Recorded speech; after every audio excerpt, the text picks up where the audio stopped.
So it's that time of the week again, year 5, and I'm so impressed with all the work that you've been sending. So this week's shout out goes to... So well done to Raisa, Parissa, Maddie, Anastasia, Grace, Mania, and thank you for helping Grace, Mania, Evelina, Anushant, Shaista, Eric, Ayub, Diana, Ali, Mariama, Race, and Moira. Well done to you all. Fantastic work. Thank you. Okay, so before we get started, make sure you have your pen and your writing book in front of you and you're sitting comfortably. Well done. So let's carry on.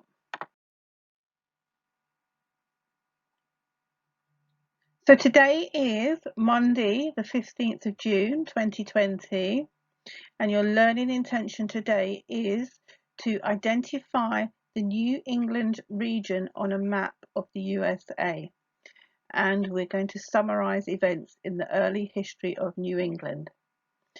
So your success criteria will be that by the end of this lesson, you will be able to point out New England on a map of the USA, and you will be able to talk about early events in the history of New England to your friends, parents, uncles, aunts, or anybody.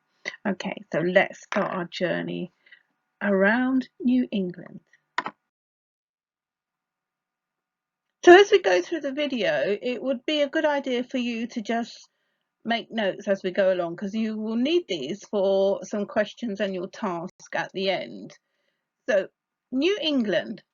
This region is in the northeastern part of the United States. It is made up of 6 states, and they are Maine, New Hampshire, Vermont, Massachusetts, Connecticut, and Rhode Island.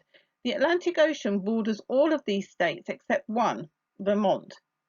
In addition to the ocean, there are also mountains, hills, forests, and lakes in New England.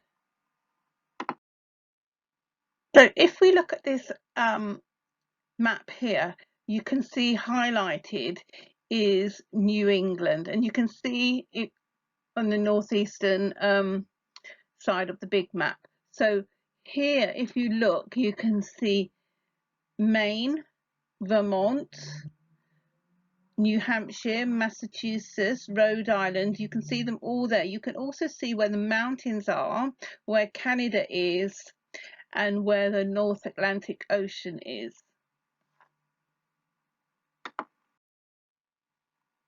So New England has 4 very different seasons. It has a cool spring, a warm summer, a crisp fall, and a long, cold, snowy winter. A crisp fall is, we would say, a crisp autumn. Have you ever wondered why the area is called New England? Does that ring a bell? It is because in the 1600s, people from England crossed the Atlantic Ocean and settled in the area. Settled means that they decided they were going to live there. They also settled farther south, all the way down the Atlantic coast. In fact, 13 English colonies were established. Over time, building ships and fishing became important industries in New England. There's an important point in there that we've looked at in our other video. 13 English colonies were established. So have a think. What do you think that means? So well done if you remembered that the 13 British colonies signify the 13 stripes on the USA flag. So well done. Okay, let's carry on. Then in the late 1700s, many people in the 13 colonies decided they wanted to be independent. They wanted to be on their own. They wanted to start a country of their own.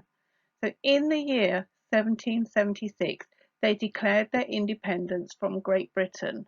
They said, we don't want to be part of Great Britain anymore. We want to be our own independent country. So the colonists fought a war against Great Britain for their freedom, which the Americans call the Revolutionary War. It is also known as the American Revolution. The colonists defeated the British and called their new country the United States of America. Although their country is not part of Great Britain anymore, the people of the United States did keep the English language, which is spoken by almost all Americans today. So now we're going southwest towards the mountainous states of New Hampshire and Vermont, which is where the mountains are, and it is such a spectacular sight. Okay, we're off to Boston now. So the city of Boston is the capital of Massachusetts and the biggest city in New England. So Boston is a huge, busy city full of tall, modern buildings called skyscrapers. But parts of the city are very old. In fact, Boston was one of the first important cities in the country.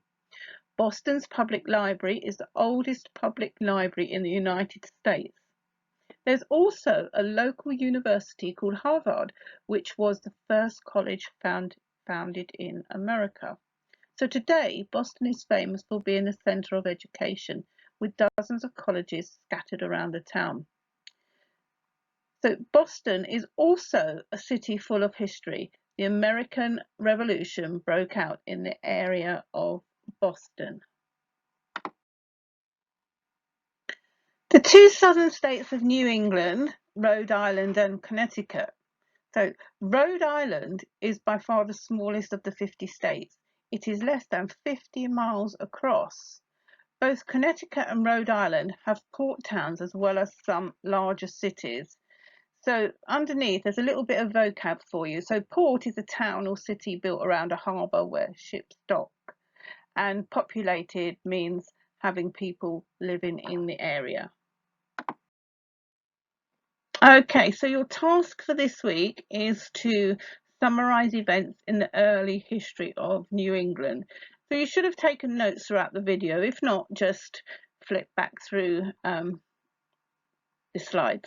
Then I'd like you to answer these questions. So which states make up New England? Using the map on the video, which New England states border Canada? The city of Boston is the capital of, and fill in the correct answer.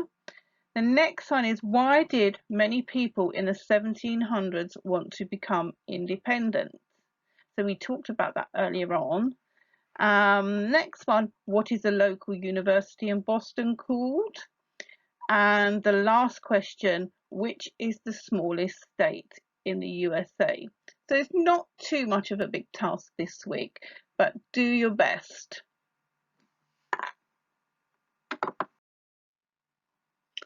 So the first part of the task is your own summary, and I look forward to reading that next week. Make sure you send it to Mrs Hubbard. Thank you. The next part are the answers to the questions. So give yourself a big tick on the back, pat on the back if you got them correct. And then when you've finished, send your completed work to year 5 at grange.harrow.school.uk. And well done, everybody. I hope you've enjoyed this lesson. I've enjoyed learning about New England. And next week, we'll be off on our journey somewhere else. So, happy learning and see you next week. Bye.